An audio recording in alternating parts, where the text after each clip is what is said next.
Ladies and gentlemen, I've wanted many things in my life that I haven't received. And to that I say, my dear friends, you have indeed received exactly what you wanted, but perhaps not in the way you expected. You see, the universe operates on a principle so simple, yet so profound, that many of us overlook it entirely. This principle is the law of assumption. It states that your outer world is a perfect reflection of your inner world. In other words, what you experience in your physical reality is a direct manifestation of your dominant thoughts, feelings, and beliefs. Let us delve deeper into this concept. Imagine, if you will, that your consciousness is like a garden.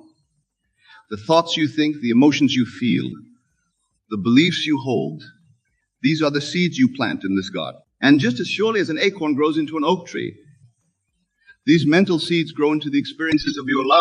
Now you might be thinking, but Neville, I've had negative experiences that I certainly didn't want.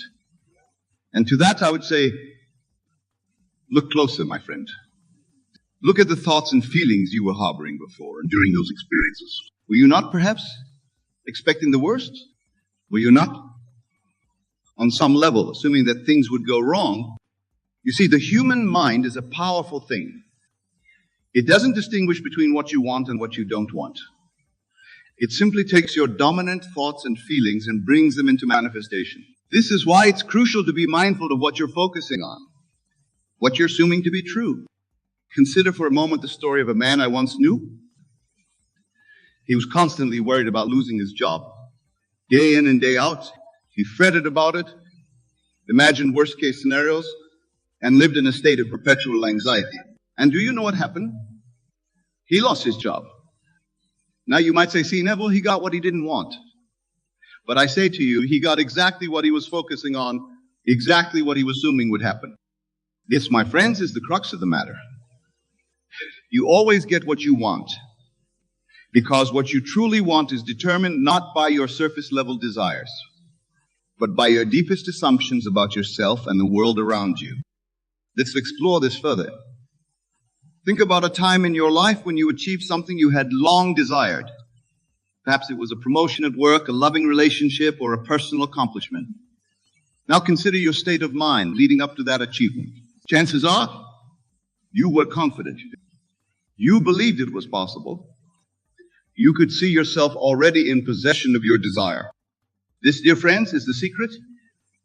When you assume the feeling of your wish fulfilled, when you live from the end as if your desire has already been realized, you align yourself with the creative power of the universe. You plant the seed of your desire in the fertile soil of your imagination. And the universe, in its infinite wisdom and power, brings it into manifestation. But here's where many people stumble. They say they want something, but their dominant thoughts and feelings tell a different story. They say they want financial abundance, but they constantly worry about money. They say they want a loving relationship, but they harbor beliefs about being unworthy of love. They say they want success, but they fear failure. In each of these cases, what do you think these individuals will receive? That's right. Exactly what they're predominantly thinking and feeling. They will experience financial struggle, loneliness, and setbacks. Not because the universe is cruel or because they're unlucky, but because they're getting precisely what they're assuming to be true. Now, I can hear some of you thinking, but Neville, how can I control my thoughts and feelings? How can I assume something to be true when my current reality shows me the opposite? And to that I say, my dear friends, this is where the true work begins. This is where you must exercise the divine gift of your imagination. You see, your imagination is not some frivolous fantasy maker. It is the very workshop wherein you forge the life you desire. When you use your imagination to assume the feeling of your wish fulfilled, you are engaging in the highest form of creative. You are declaring to the universe, this is who I am. This is what I accept as true. Let me give you an example. Suppose you desire financial abundance, but your current reality is one of lack. The conventional approach would be to worry, to stress, to focus on the absence of money. But what does that create? More lack, more struggle, more of the very thing you don't want. Instead, I urge you to do this. Close your eyes. Take a deep breath. And now imagine yourself as you would be if you were already financially abundant. How would you feel? How would you carry yourself? What thoughts would occupy your mind? Would you worry about bills, or would you feel a sense of ease and security? As you engage in this exercise, you'll notice something remarkable. Your body will begin to respond as if what you're imagining is actually true. You might feel a sense of relief, of joy, of freedom. This, my friends, is the feeling of your wish fulfilled. And when you can capture and maintain this feeling, you set in motion the forces that will bring your desire into physical manifestation. It's a crucial point. You must persist in this assumption. You must live from this new state of consciousness consistently. It's not enough to do this exercise once and then return to your old patterns of thought and feeling. You must make this new assumption your dwelling place. Now, some of you might be wondering, but Neville, what about action? Don't we need to do something to achieve our goals? And to that I say, of course, action is important. But understand this inspired action flows naturally from your assumed state of consciousness. When you truly assume the feeling of your wish fulfilled, you'll find yourself naturally taking actions aligned with that state. The financially abundant version of you will make different decisions, see different opportunities, and take different actions than the version of you struggling with lack. This is why I often say that changing your conception of yourself is the key to changing your world. When you change who you believe yourself to be, everything else changes to match that new self-concept. Let's consider another example. Imagine a person who wants to be in a loving relationship. They might go on dates, join dating apps, and actively seek a partner. But if their dominant assumption is that they're unlovable, or that good relationships are hard to come by, what do you think their experience will be? That's right. They'll encounter experiences that confirm their assumption. They might attract partners who don't appreciate them, or find that their relationships always seem to fall apart. Now imagine if this same person were to change their assumption. Imagine if they were to live from the state of being deeply loved and appreciated. How would that change their approach to dating? How would it change the energy they put out into the world? How would it change the way they interact with potential partners? You see, when you assume the state of being loved, you naturally become more open, more confident, more attractive.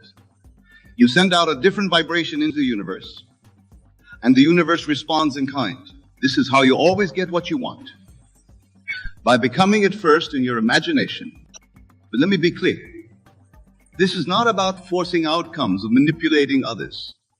This is about aligning yourself with the truth of who you really are. For in reality, you're not separate from the universe. You are an individualized expression of the one creative power that underlies all of existence.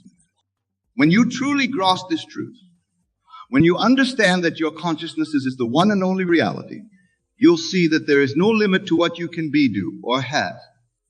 For the only limits that exist are those you accept in your own mind. Now, I know some of you might be thinking, but Neville, what about other people? Don't they have a say in what happens in my life? And to that I say, of course, they do, but only to the extent that you allow them to in your consciousness. You see, everyone in your world is you pushed out. They play the parts that you knowingly or unknowingly have assigned to them through your assumptions. If you assume that people are kind and helpful, you'll encounter kindness and help wherever you go. If you assume that the world is a hostile place, you'll find evidence of that hostility all around you. This is why it's so crucial to be mindful of your assumptions about others. When you change your conception of someone, you change how they show up in your experience. This is not about controlling others, but about taking responsibility for your own consciousness and the reality it creates. Let me share with you a personal experience that illustrates this principle. Many years ago, I had a colleague who I found difficult to work with. I assumed he was uncooperative and hostile towards me. And guess what? Every interaction we had seemed to confirm this assumption. But then I decided to apply the principle we're discussing today. I began to imagine this colleague as friendly, supportive, and easy to work with. I would close my eyes and create scenes in my imagination where we were working together harmoniously, where he was praising my work and offering his assistance. At first, nothing seemed to change in our outer interactions. But I persisted in my new assumption. I lived from the state of having a great working relationship with this person. And gradually, miraculously, things began to shift. He became more friendly towards me. He started to offer his help on projects. Our interactions became pleasant and productive. Now, did I change this person? No. What I changed was my assumption about him. And in doing so, I changed how he showed up in my experience. This, my friends, is the power you wield in every moment of your existence. But let's take this principle even further. It doesn't just apply to your interactions with others or to specific goals you want to achieve. It applies to your entire experience of life itself. You see, your fundamental assumptions about the nature of reality shape everything you experience. If you assume that life is hard, that good things are rare, that you have to struggle to get ahead, guess what kind of life you'll experience? That's right. One of hardship, scarcity, and struggle. But what if you were to assume that life is inherently good, that the universe is always working in your favor, that abundance is your natural state? Can you imagine how that would transform your experience? This, my dear friends, is the ultimate secret to always getting what you want. It's not about manipulating external circumstances. It's about aligning your consciousness with the truth of your being, which is one of infinite potential, boundless creativity, and limitless love. When you live from this state of consciousness, you'll find that life begins to flow effortlessly. Opportunities will appear as if by magic. The right people will come into your life at just the right time. Challenges will be transformed into stepping stones for growth. But remember, this is not about passively waiting for good things to come to you. It's about actively assuming the state of consciousness that aligns with your desires. It's about living from the end, feeling the reality of your wish fulfilled, and allowing the universe to rearrange itself accordingly. Now, I know some of you might be thinking, but Neville, this all sounds too good to be true. Surely there must be some catch. And to that I say, the only catch is your own limiting beliefs. The only obstacle is your own doubt and disbelief. You see, the universe doesn't judge. It doesn't decide whether you deserve something or not. It simply responds to your dominant state of consciousness. If you can accept something as true in your imagination, the universe must provide you with experiences that match that acceptance. This is why faith is so crucial. Not blind faith in some external power, but faith in the creative power of your own consciousness. Faith that what you can conceive and believe you can achieve. But here's where many people stumble. They try this principle once or twice, and when they don't see immediate results, they give up. They fall back into their old patterns of thought and feeling, and then wonder why nothing has changed. My friends, creation is finished. The reality you desire already exists in the realm of infinite possibilities. Your job is not to make it happen, but to align your consciousness with it so completely that it has no choice but to manifest in your physical experience. This requires persistence. It requires living from your desired state consistently, even when your senses tell you otherwise. It requires trusting the process, knowing that the seed you've planted in your imagination must, by universal law, grow into your physical reality. Let me give you another example to illustrate this point. Imagine a young woman who dreams of becoming a successful author. She writes diligently but struggles to get published. Rejection letters pile up and she begins to doubt her abilities. Now, if she were to focus on these rejections, if she were to accept the assumption that success is out of her reach, what do you think her experience would be?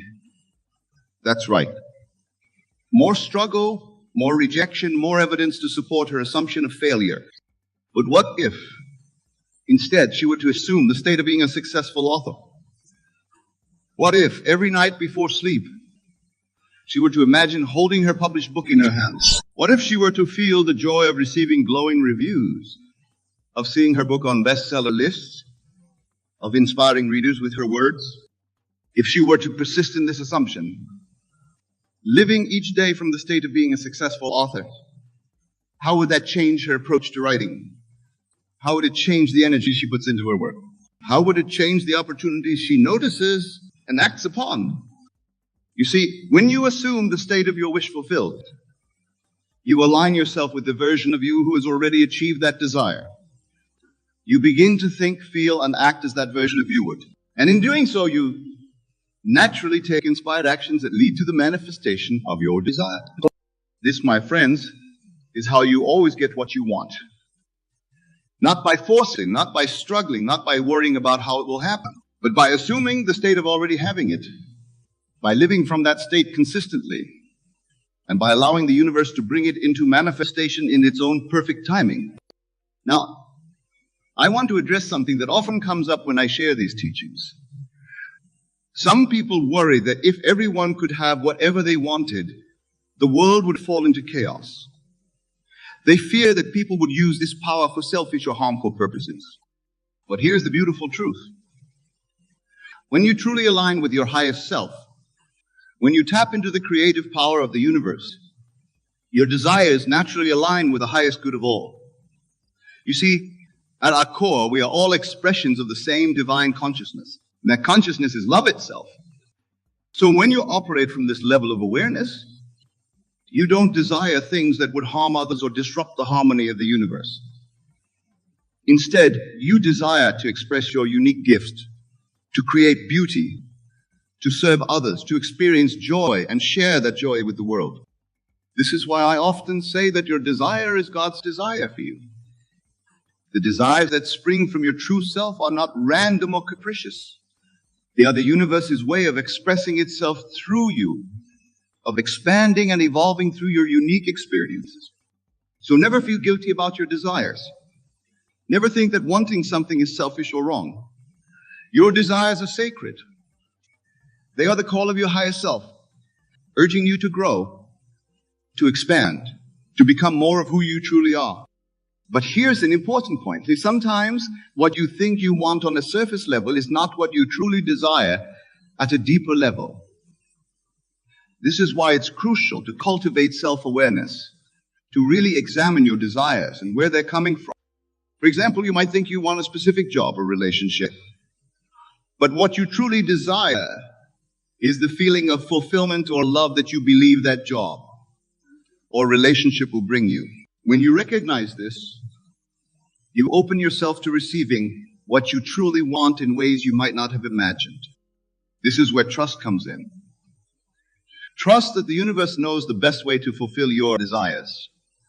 Trust that if something doesn't manifest exactly as you imagined, it's because something even better is on its way.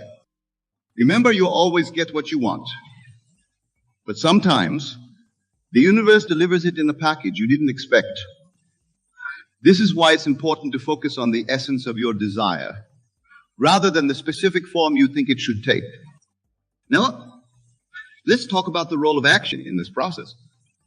Some people mistakenly believe that if they just imagine what they want and feel good about it, they can sit back and wait for it to appear. While it's true that inspired action flows naturally from your assumed state, it's still important to act when you feel prompted to do so. The key is to ensure that your actions are aligned with your assumption. If you're assuming the state of being wealthy, act as a wealthy person would act. If you're assuming the state of being in a loving relationship, act as someone in a loving relationship would act. These actions don't have to be grand gestures. Often they're small shifts in your daily behavior. The way you speak about yourself and your life, the choices you make, the opportunities you say yes or not to. All of these should reflect your new assumed state. But here's the crucial point. Your actions should feel natural and joyful. They shouldn't feel like a struggle or a chore. If they do, it's a sign that you haven't fully embodied your new state and may need to spend more time in your imagination, really feeling the reality of your desire. Now, I want to address something that often comes up when people start applying these principles. They wonder, what about my current reality? How can I assume something to be true when my senses tell me otherwise? This, my friends, is where the real work begins. This is where you must exercise your faith and your power of imagination. You must learn to deny the evidence of your senses and live from your desired state, regardless of what your current circumstances show you. This doesn't mean you ignore your current reality or act irresponsibly. It means you acknowledge your present circumstances while simultaneously holding firm to your new assumption. You live in two worlds at once, the world of physical senses and the world of imagination, knowing that the latter will eventually replace the former. Let me give you an example to illustrate this point. Suppose you're currently in debt, but you desire financial abundance. You wouldn't ignore your bills or pretend the debt doesn't exist. You would continue to manage your current finances responsibly, but at the same time, you would live from the state of financial abundance in your imagination. You'd feel the relief of having all your debts paid. You would experience the joy of having more than enough money for all your needs and desires. You would feel the security of an abundant bank account. And you would carry these feelings with you throughout your day, even as you're dealing with your current financial situation. This is what it means to live from the end. It's about holding two realities in your mind simultaneously, while emotionally and mentally residing in the reality you desire to experience. Now, some of you might be thinking, but Neville, this sounds like self-deception. Isn't it better to face reality as it is? And to that I say, what is reality? Is it only what your physical senses show you? Or is there a deeper reality? One that exists in the realm of infinite possibilities, waiting to be called forth by your assumption? You see, what you call reality is simply the outpicturing of past assumptions. It's the harvest of seeds you've planted in the past through your thoughts, feelings, and beliefs. But at any moment, you have the power to plant new seeds, to make new assumptions, and thus to create a new reality. This is not self-deception. This is understanding the true nature of reality in your role as a co-creator with the universe. This is recognizing that your consciousness is the one and only reality, and that everything in your world is a reflection of that consciousness. Now, I want to address another common concern that arises when people begin to apply these principles. They worry about the time lag between their assumption and its manifestation in the physical world. They wonder, how long will it take for my desire to manifest? My friends, time is a construct of the human mind. In the realm of pure consciousness, where all creation takes place, there's no time. Your desire is fulfilled the moment you assume it to be so. The time it takes to appear in your physical reality depends on many factors, including the naturalness of the desire, your ability to maintain your assumption, and the current conditions of your life. But here's the key. Don't concern yourself with the when or the how. Your job is simply to assume the feeling of your wish fulfilled and to live from that state. The universe will take care of the details. Trust the process. Know that what you have assumed must come to pass. Remember, creation is finished. All possible realities already exist. When you assume a new state, you're not creating something new. You're simply selecting a different reality from the infinite array of possibilities that already exist. You're tuning your consciousness to a different frequency, so to speak, and thus experiencing a different version of reality. This understanding should free you from anxiety and impatience. There's no need to worry about whether your desire will manifest. It must, for it already exists. Your only task is to align your consciousness with it through your assumption. Now, let's talk about an aspect of this principle that many people overlook. When you truly understand that you always get what you want, that the universe is constantly responding to your assumptions and delivering experiences that match them, how can you not feel profound gratitude? Gratitude is not just a pleasant emotion. It's a powerful creative force. When you feel grateful, you're affirming that you already have what you desire. You're living from the state of fulfillment, of abundance, of your wish realized. And in doing so, you're aligning yourself even more powerfully with that reality. So cultivate an attitude of gratitude. Be thankful, not just for what you already have in your physical reality, but for what you've assumed in your imagination. Feel the gratitude of already being, doing or having what you desire. Let this feeling permeate your entire being. This gratitude will transform your entire experience of life. You'll find yourself appreciating the present moment more fully, even as you're assuming a different state. You'll see the beauty and perfection in all things, recognizing them as expressions of the same divine consciousness that you are. Now, I want to address something that often comes up as people begin to apply these principles successfully.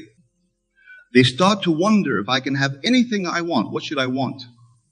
What if I choose the wrong thing? My friends, there are no wrong desires. Every desire that arises within you is an opportunity for growth, for expansion, for a fuller expression of who you truly are.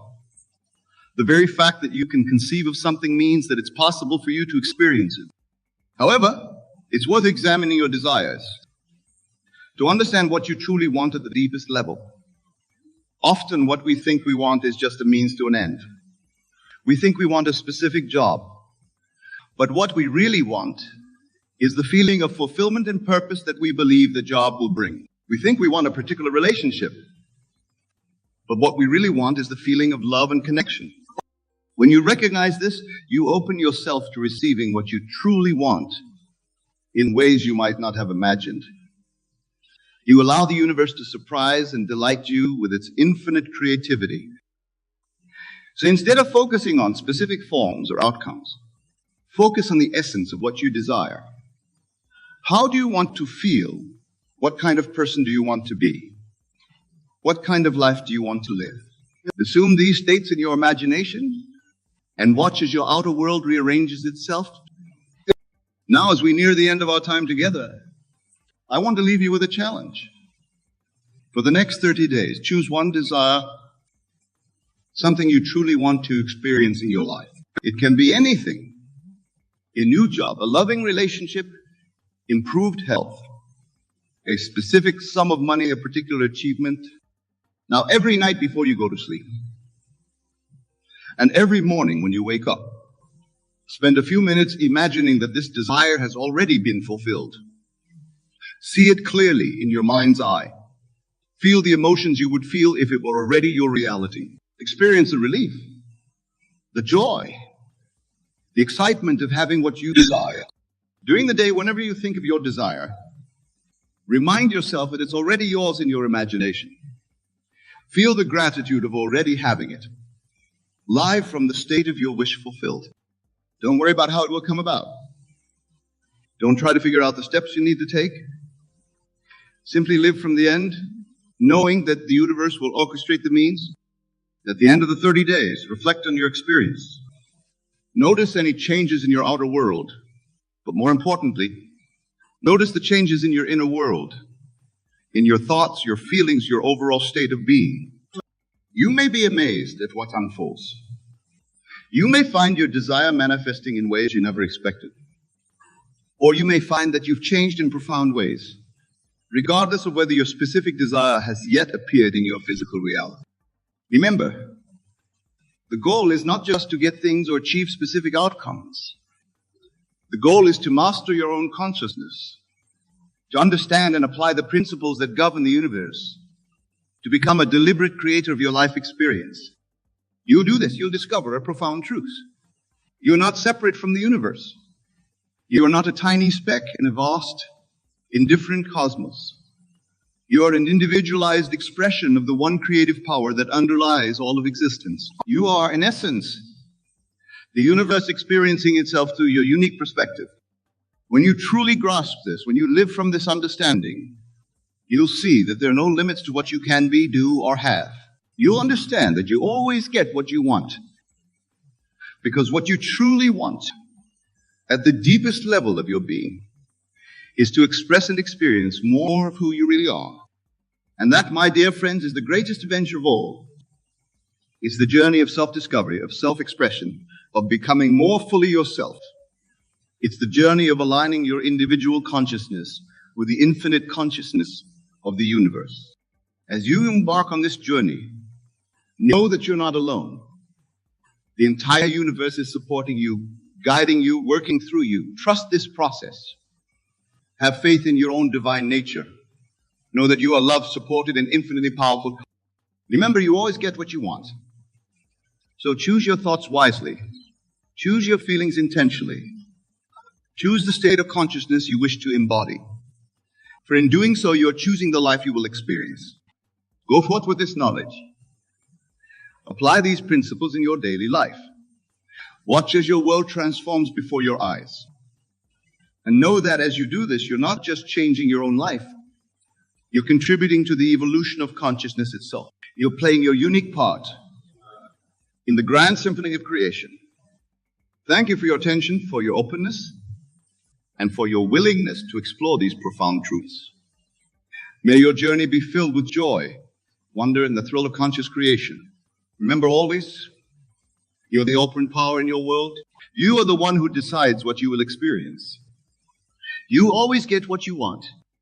Go now and create the life of your dreams, for it is already yours, waiting for you to step into it. The power is yours. The choice is yours. The life you desire is yours. Claim it. Live it. Thank you. And may your life be a testament to the incredible power of your own consciousness.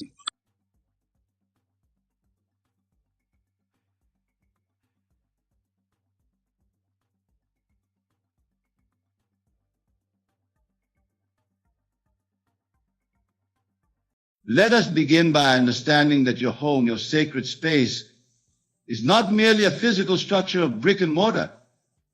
It is a living, breathing extension of your own mind. Every object within its walls, every picture hung, every trinket displayed, is imbued with the power of your attention and belief. These items are not inert.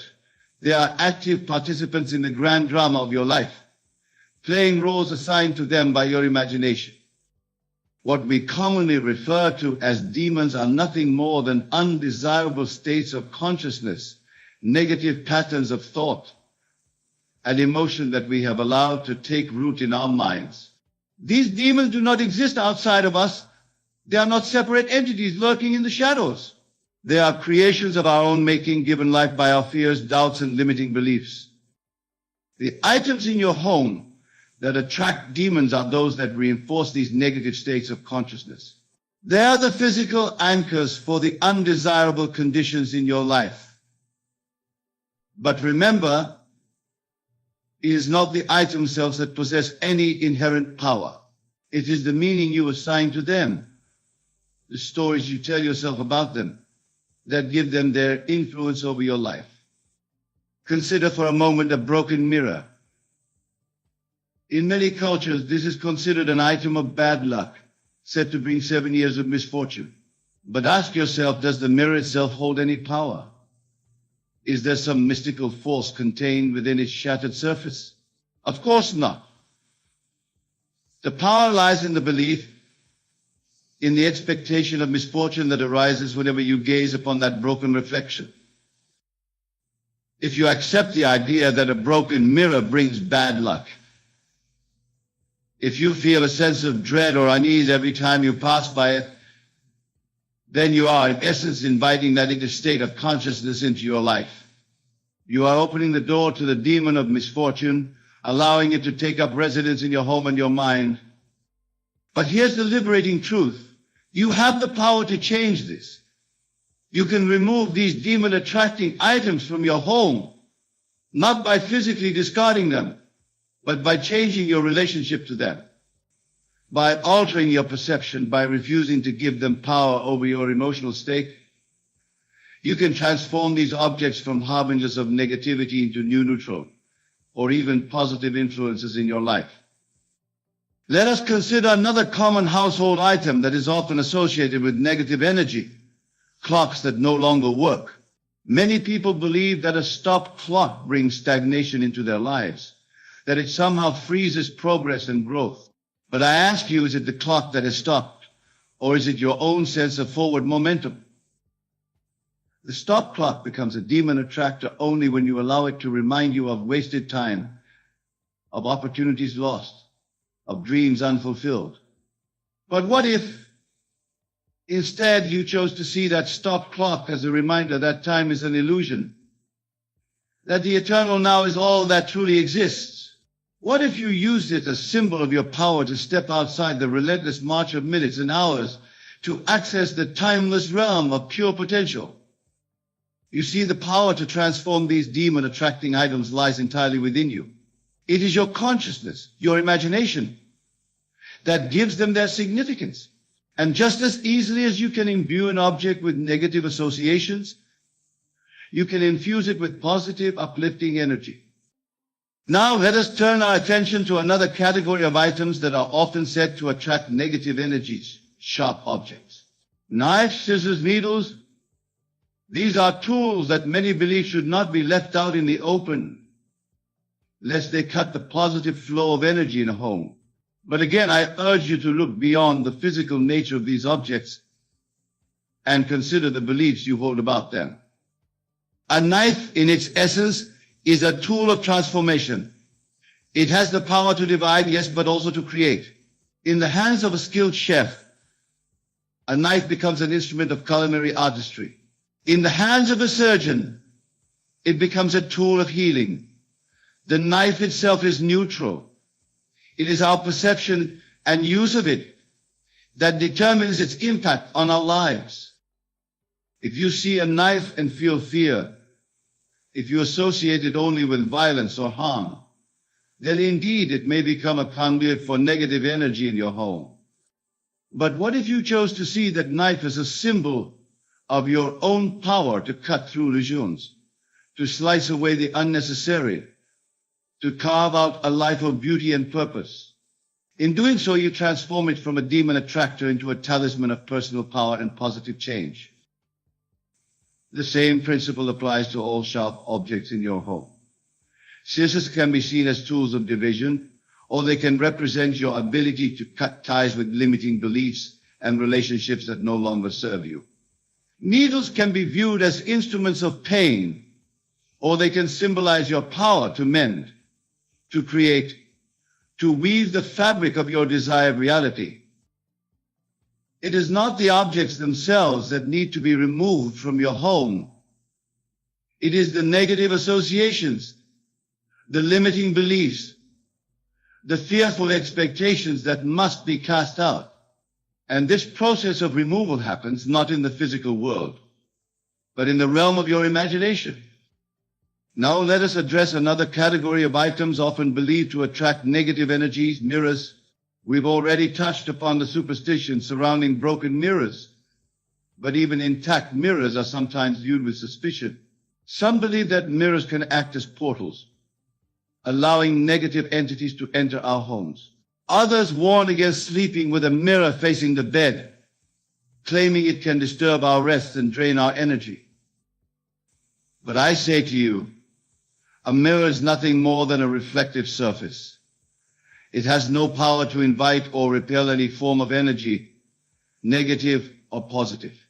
The only thing a mirror can reflect is what already exists, and that includes the contents of your own mind. If you look into a mirror, see something frightening, if you feel a sense of unease or dread, it is not because the mirror is a portal for demons. It is because you are confronting aspects of yourself that you have not yet fully accepted or integrated. The demons you perceive are nothing more than fragmented parts of your own psyche, crying out for acknowledgement and healing. Instead of removing mirrors from your home, I encourage you to use them as tools for self-reflection and growth. When you gaze into a mirror, do so with the intention of seeing your divine self, the perfect whole and complete being that you truly are. Use the mirror as a reminder of your own creative power, of your ability to shape your reality through the power of your imagination.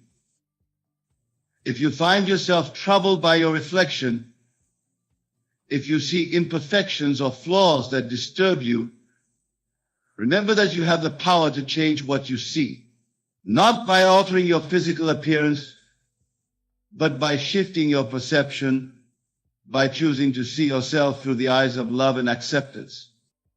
The mirror, like every other object in your home, is a blank canvas upon which you project your belief states and expectations. Choose to make it a reflection of your highest self, a reminder of your inherent divinity, and it will become a source of positive energy and inspiration in your life. Let us now turn our attention to another category of items often associated with negative energy: inherited objects or antiques. Many people believe that old items, especially those passed down through generations, can carry the energetic imprints of their previous owners.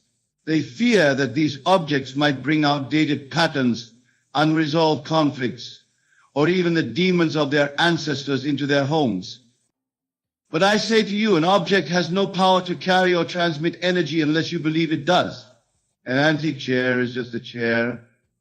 A family heirloom is just an object until you assign it meaning through your imagination. The power lies not in the item itself, but in the story you tell yourself about it. If you receive an inherited item and immediately associate it with family trauma or generational struggles, then indeed it may become a conduit for those negative patterns in your life. But what if you chose to see that same item as a symbol of your family's resilience, as a testament to the strength and endurance of those who came before you? What if you used it as a reminder of your power to break negative cycles, to heal ancestral wounds, to create a new legacy for future generations? The choice is yours. You can remove these items from your home if they truly bring you discomfort. But I suggest a different approach. Instead of discarding these links to your past, why not use them as anchors for a new narrative? Imagine infusing them with your highest aspirations, your most positive intentions for yourself and your lineage. In doing so, you transform them from potential demon attractors into powerful talismans of generational healing and positive transformation. Let us address a category of items that many consider to be protective against negative energies, but which can, paradoxically, become attractors of the very things they're meant to repel: religious or spiritual objects. Crucifixes, statues of deities, sacred texts, crystals, these are all items that people often use with the intention of warding off demons or negative energies. But here's a truth that may challenge your current beliefs. These objects, in and of themselves, have no inherent protective power. A crucifix is just two intersecting lines until you imbue it with meaning. A crystal is just a pretty rock until you assign it spiritual significance. A statue is just shaped stone or metal until you decide it represents a divine being. The power of these objects lies not in their physical form, but in your belief in them. And herein lies the potential. If you believe you need objects to protect you from negative energies, you are in essence affirming the reality and power of those negative forces. You are saying to the universe, I am vulnerable, I am at risk. I need protection from these demons that I believe exist and have power over me. In doing so, you may inadvertently be attracting the very energies you're trying to repel. Not because the objects themselves are demon attractors, but because your belief in the need for protection stems from a place of fear, of lack of vulnerability. And what we fear, what we constantly guard against, has a way of manifesting in our experience. Instead of relying on external objects for protection, I urge you to recognize the divine power that resides within you. You are not a vulnerable being in need of protection from external forces. You are a creator, a divine being made in the image and likeness of God. The only demons that can affect you are those that you give power to through your own imagination and belief. If you choose to keep religious or spiritual objects in your home, do so not out of fear or a need for protection, but as reminders of your own divinity. Let a crucifix remind you of the power of love and forgiveness. Let a crystal remind you of the beauty and perfection inherent in all of creation. Let a statue of a deity remind you of the God-like qualities that reside within you. By shifting your perspective in this way, you transform these objects from crutches that support a belief in your own vulnerability into powerful symbols of your inherent divinity and creative power. You remove their status as potential demon attractors and turn them into beacons of positive, life-affirming energy in your home. Now let us delve into a category of items that many consider to be particularly potent attractors of negative energy. Objects associated with the occult or magical practices. Ouija boards, tarot cards, spell books. These are items that often inspire fear and unease, even in those who don't believe in their efficacy. But I say to you, there is no inherent power in these objects. A Ouija board is just a piece of wood with letters and numbers printed on it. Tarot cards are just pieces of paper with images. Spell books are just collections of words. They have no more power to attract demons or negative energies than a children's board game or a deck of playing cards. The power that people attribute to these items comes entirely from their own beliefs and expectations. If you believe that a Ouija board can open a portal to a dark realm, if you approach it with fear and trepidation, then you are creating the very conditions for a negative experience. You are in essence scripting a horror movie in your mind and then projecting it onto a harmless object. But what if you chose to see these items differently? What if, instead of fearing them, you recognize them as tools for introspection and self-discovery?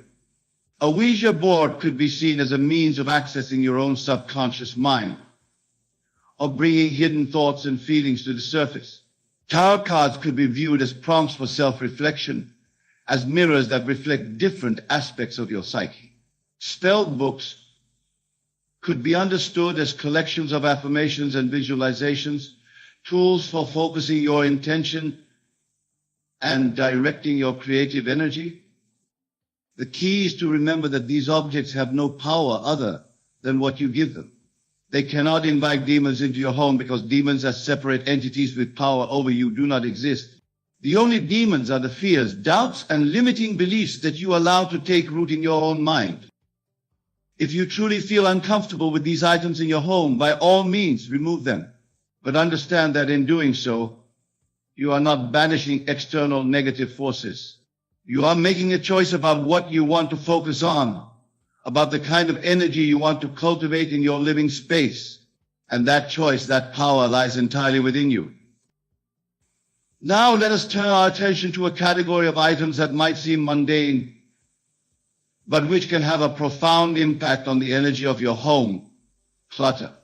Piles of old magazines, stacks of unopened mail, closets stuffed with clothes you never wear. These accumulations of unnecessary stuff are often cited as attractors of negative energy. But again, I urge you to look beyond the physical reality of these items and consider what they represent in your consciousness. Clutter is not inherently negative. It does not attract demons or bad luck. What it does do, however, is reflect a state of mind, a pattern of thought and behavior that may not be serving your highest good. When you allow clutter to accumulate in your home, you are, in essence, declaring to the universe that you are willing to hold on to things that no longer serve you.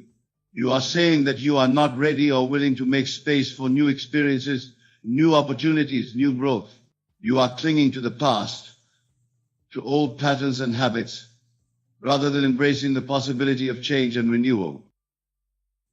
In this sense, clutter can indeed become a demon attractor, not because it invites external negative forces into your home, but because it reinforces internal patterns of stagnation and resistance change. The demons it attracts are the familiar but limiting beliefs and behaviors that keep you stuck in old patterns, preventing you from fully stepping into your power as a creative being. But here's the liberating truth. You have the power to change this. You can remove the demon attracting influence of clutter, not just by physically cleaning your space, but by shifting your mindset about your possessions and your relationship to the material world. When you choose to declutter your home, do so with the understanding that you are not just tidying up your physical space. You are making a powerful declaration to the universe. You are saying, I am ready to release what no longer serves me. I am making space for new blessings, new opportunities, new growth in my life. As you sort through your possessions, do so with mindfulness and intention.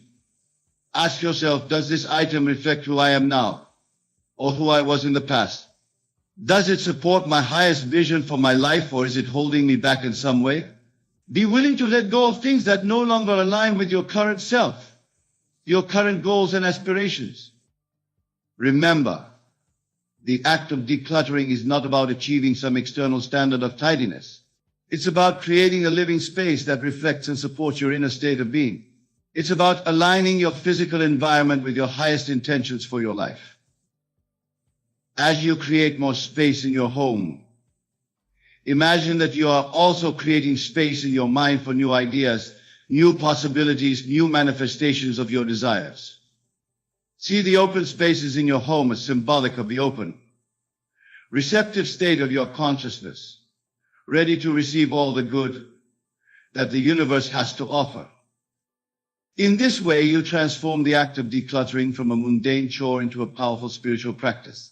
You remove the demon attracting influence of clutter not by fighting against negative energy, but by actively cultivating a state of openness, receptivity, and alignment with your highest self.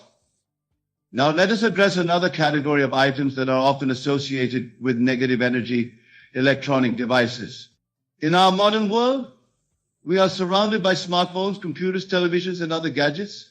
While these devices are undeniably useful, many people believe that they can disrupt the natural energy flow in a home, leading to stress, insomnia, and other issues. But I say to you, these devices, like everything else we've discussed, have no inherent power to attract negative energy or demons. They are simply tools, neither good nor bad in themselves.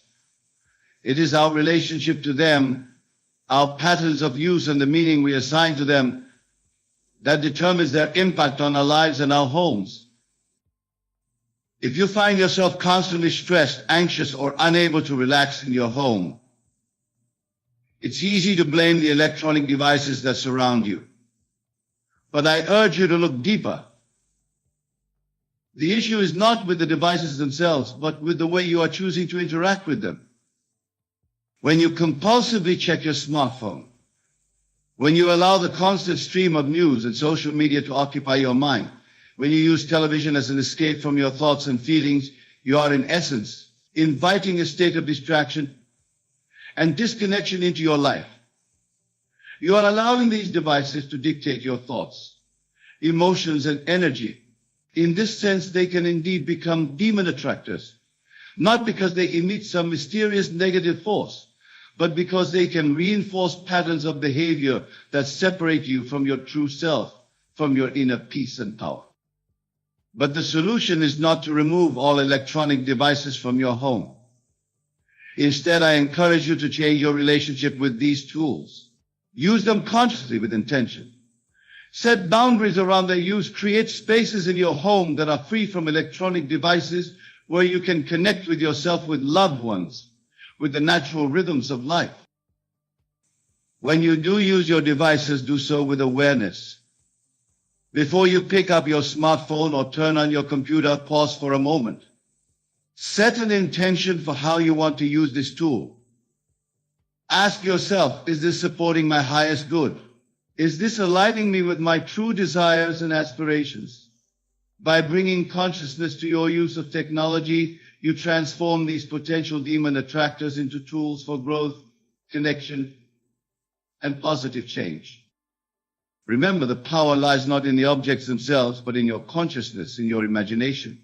Every item in your home, from the grandest piece of furniture to the smallest trinket, from the most advanced electronic device to the simplest household tool, is a blank slate upon which you project your beliefs, your expectations, your state of being. There are no demon-attracting items. There are only the demons of your own limiting beliefs, fears, and negative expectations. The true work of removing these demon-attracting influences from your home is not a physical process of discarding objects.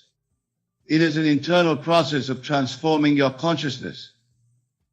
It is about choosing moment by moment to align yourself with your highest vision of who you are and what you want to create in your life.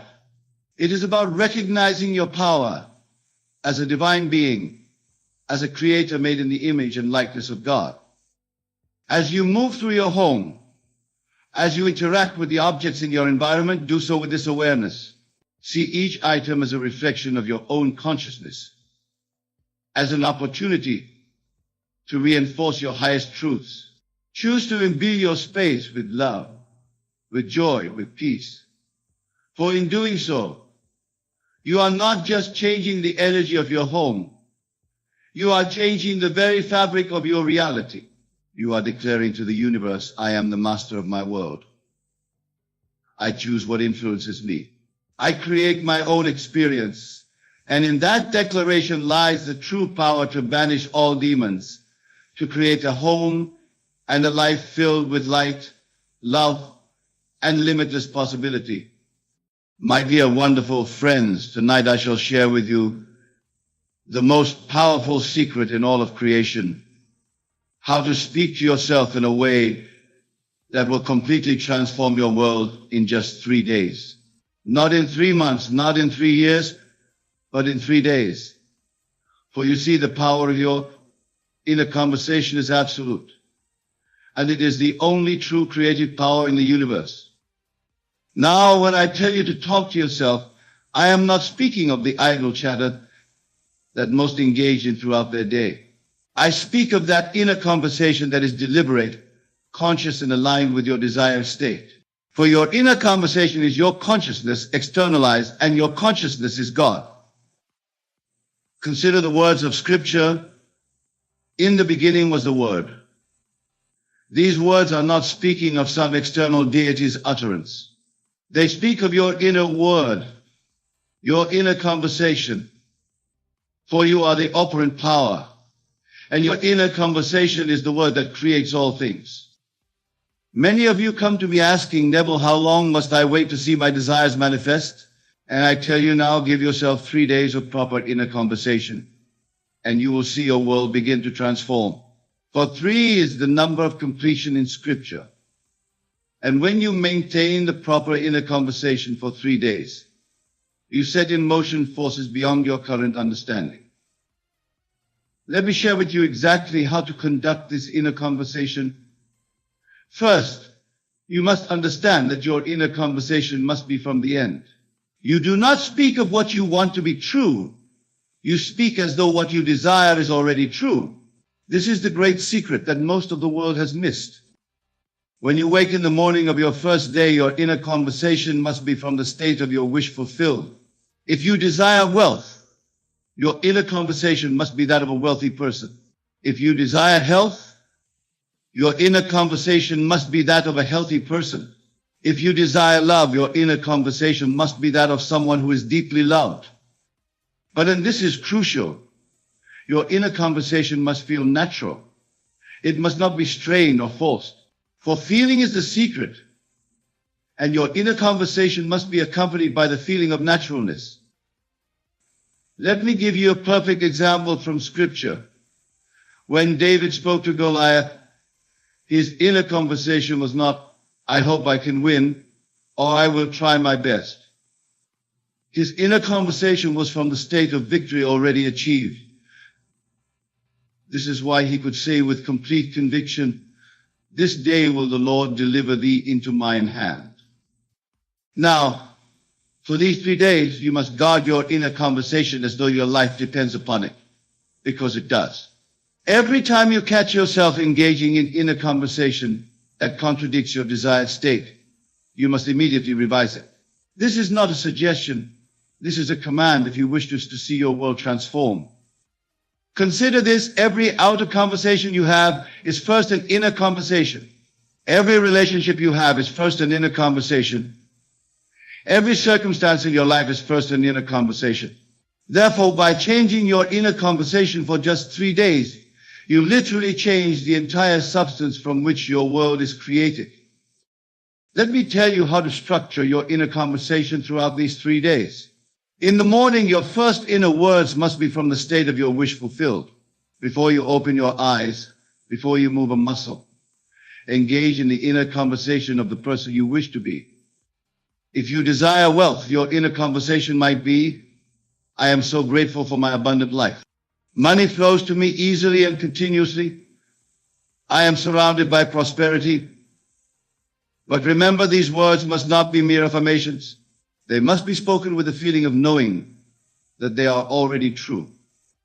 Throughout your day, your inner conversation must maintain the same level of conviction.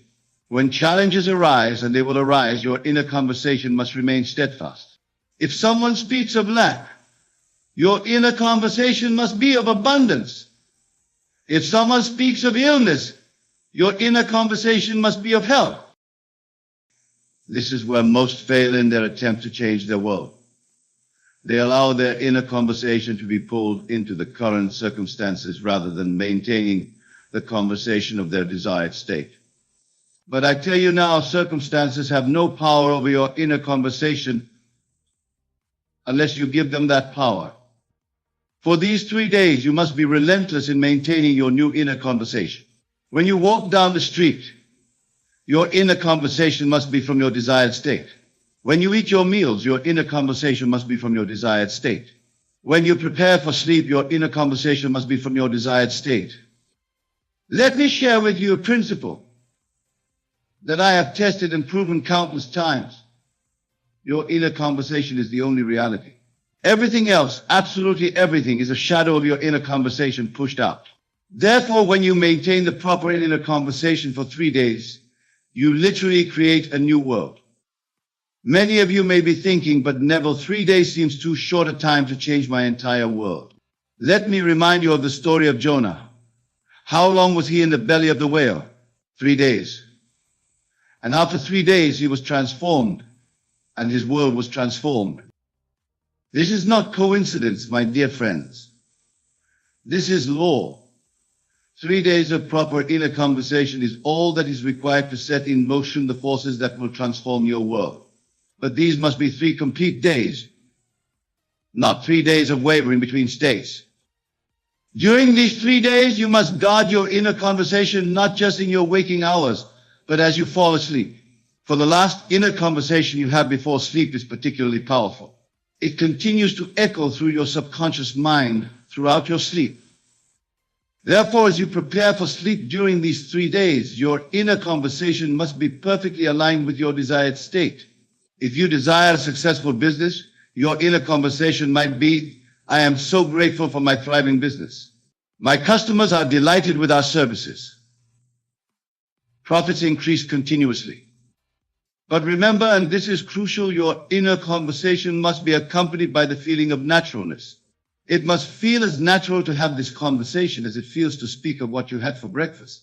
This is where the power lies, not in the words themselves, but in the feeling of naturalness that accompanies them. Let me share with you another principle. Your inner conversation creates your outer conversations. Therefore, during these 3 days, you must be particularly vigilant about your outer conversations as well. They must align with your new inner conversation. If someone asks you how you are, your response must come from your desired state. If someone speaks to you about problems or difficulties, your response must come from your desired state. Your outer conversation must be a perfect reflection of your new inner conversation. Many of you may find this challenging at first.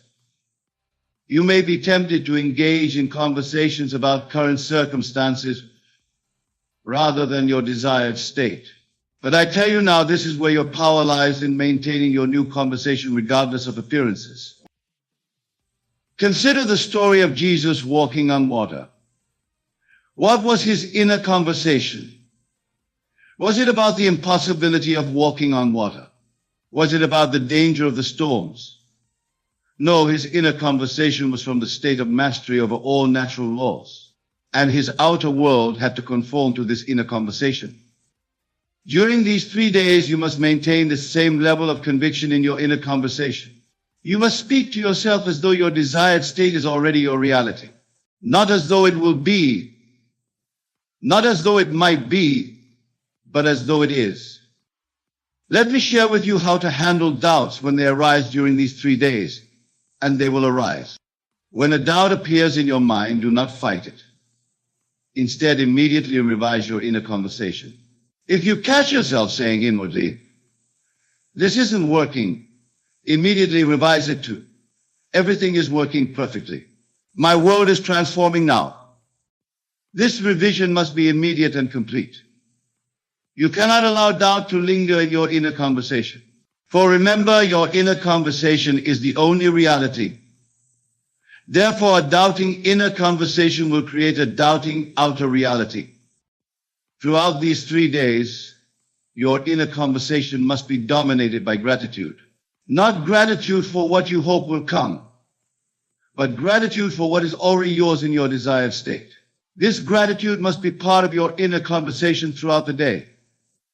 When you wake in the morning, your inner conversation must be filled with gratitude. When you go about your daily activities, your inner conversation must be filled with gratitude. When you prepare for sleep, your inner conversation must be filled with gratitude. Let me share with you another principle. Your inner conversation creates your inner states, and your inner states create your outer world. Therefore, during these 3 days, your inner conversation must create and maintain the inner state of your wish fulfilled. If you desire wealth, your inner conversation must create and maintain the inner state of wealth consciousness. If you desire health, your inner conversation must create and maintain the inner state of health consciousness. If you desire love, your inner conversation must create and maintain the inner state of being loved. Many of you may be wondering what to do if you slip in your inner conversation during these 3 days. Let me be very clear, you must not condemn yourself. Instead, immediately revise the conversation. Remember, you are training yourself to maintain a new inner conversation, and like any training, it requires practice. During these 3 days, your inner conversation must be your primary focus. Every other activity must be secondary to maintaining your new inner conversation, for you are literally recreating your world through this conversation. Let me share with you how to structure your inner conversation for specific desires. If you desire a new home, your inner conversation might be, "I love living in my beautiful new home. Everything about it is perfect for me." If you desire a promotion, your inner conversation might be, "I am so grateful for my new position. It's everything I desired and more." But remember, these are not mere words. They must be accompanied by the feeling of living in that new home, the feeling of working in that new position. For feeling is the secret. And your inner conversation must generate the feeling of your wish fulfilled. Throughout these 3 days, your inner conversation must be specific. Vague inner conversation creates vague results. Therefore, speak to yourself with clarity about your desired state. Be specific in your inner conversation about what you are grateful for, what you are experiencing, what you are enjoying in your desired state. Let me share with you another principle. Your inner conversation creates your self-concept, and your self-concept creates your world. Therefore, during these 3 days, your inner conversation must be about who you are, not just what you have. If you desire success, your inner conversation must be about being a successful person, not just about having success. If you desire abundance, your inner conversation must be about being an abundant person, not just about having money. If you desire love, your inner conversation must be about being a loved person, not just about having a relationship. During these 3 days, your inner conversation must be continuous, not in the sense of constant chatter, but in the sense of consistent alignment with your desired state. Every time you become aware of your inner conversation, it must be from your desired state. Let me share with you how to maintain this continuity. Set reminders for yourself throughout the day. Every time you look at your watch, every time you eat a meal, every time you enter a room, let these be triggers to check your inner conversation. But remember, your inner conversation must not be mechanical. It must be alive with feeling, rich with the emotion of your desired state, for it is the feeling that gives power to your inner conversation. Throughout these 3 days, your inner conversation must be sovereign. You must not allow anyone or anything to dictate your inner conversation. Not circumstances, not other people's opinions, not past experiences. Nothing must have power over your inner conversation except you. Let me share with you another principle. Your inner conversation creates your expectations, and your expectations create your experience. Therefore, during these 3 days, your inner conversation must create the highest expectations of good for yourself. Many of you may be thinking, but Neville, what if my desired state seems impossible? Let me remind you, nothing is impossible to your inner conversation. Your inner conversation is God in action, and to God all things are possible. During these 3 days, your inner conversation must be about possibility, not probability. You must speak to yourself from the state of your wish fulfilled, regardless of how probable or improbable may seem to your rational mind. Let me share with you how to handle apparent failures during these 3 days. If something happens that seems to contradict your desired state, your inner conversation must remain unchanged. You must speak to yourself as though the seeming failure is actually part of the perfect unfolding of your desire. Remember, your inner conversation is creating your reality, not the other way around. Therefore, no external circumstance has the power to change your inner conversation unless you give it that power. Throughout these 3 days, your inner conversation must be your constant companion. It must be the lens through which you view every experience, the filter through which you interpret every event, the standard by which you measure every circumstance. Let me share with you another principle. Your inner conversation creates your belief system, and your belief system creates your reality. Therefore, during these 3 days, your inner conversation must consistently reinforce the beliefs that support your desired state. During these 3 days, your inner conversation must be a perfect reflection of the person you wish to be. You must speak to yourself as that person would speak, think as that person would think, feel as that person would feel. Let me share with you how to maintain this level of consciousness. When you catch yourself speaking from your old state, immediately ask yourself, how would I be speaking to myself if I were already the person I wish to be? Then revise your inner conversation accordingly. Throughout these 3 days, your inner conversation must be about what is, not what was or what might be. You must speak to yourself in the present tense from the state of your wish fulfilled. This is crucial for the manifestation of your desire. Let me share with you another principle. Your inner conversation creates your future, but it does so by creating your present. Therefore, during these 3 days, your inner conversation must make your desired future your present reality. Many of you may be wondering what will happen after these 3 days. Let me tell you, if you have maintained the proper inner conversation for 3 days, you will have set in motion forces that must result in the manifestation of your desire. During these 3 days, your inner conversation must be your primary tool for creation. Every other method, every other technique, every other approach must be secondary to maintaining your new inner conversation. Let me share with you how to know if your inner conversation is correct. If it feels natural, if it feels real, if it feels true, even in the face of contrary evidence, then your inner conversation is correct. Throughout these 3 days, your inner conversation must be protected like a precious jewel. You must guard it against doubt, against fear, against negativity. For your inner conversation is the very substance from which your world is created. Let me share with you another principle. Your inner conversation creates your relationship with yourself, and your relationship with yourself creates all other relationships. Therefore, during these 3 days, your inner conversation must reflect the highest, most loving relationship with yourself. During these 3 days, your inner conversation must be your sacred practice. You must treat it with the same reverence that a priest treats his prayers, that a scientist treats his experiments, that an artist treats his creations. Let me share with you how to maintain this level of devotion. See your inner conversation as your direct connection to the creative power of the universe. For that is exactly what it is. your consciousness in action, creating your world. Throughout these 3 days, your inner conversation must be your constant reminder of who you really are, the operant power in your world, the creator of reality, the God of your universe. And that, my dear friends, is how you must talk to yourself for 3 days if you wish to transform your world. Not sometimes, not occasionally, but consistently, continuously, constantly.